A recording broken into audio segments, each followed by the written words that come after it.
نحمده ونصلي على رسوله الكريم أما بعد فأعوذ بالله من الشيطان الرجيم بسم الله الرحمن الرحيم استنجا نمبر 1 بول و براز کے بعد پانی سے استنجا کرنا مسنون ہے۔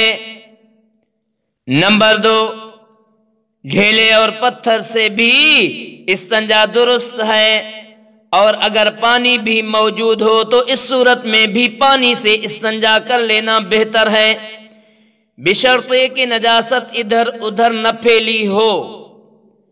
نمبر 3 ہڈی، گوبر، لید، کوئلہ، شیشہ، پکی اینٹ، کھانے کی چیز اور جانوروں کے چارے سے استنجا منع ہے، لیکن اگر کوئی کر لے اور جگہ صاف ہو جائے تو بدن پاک ہو جائے گا۔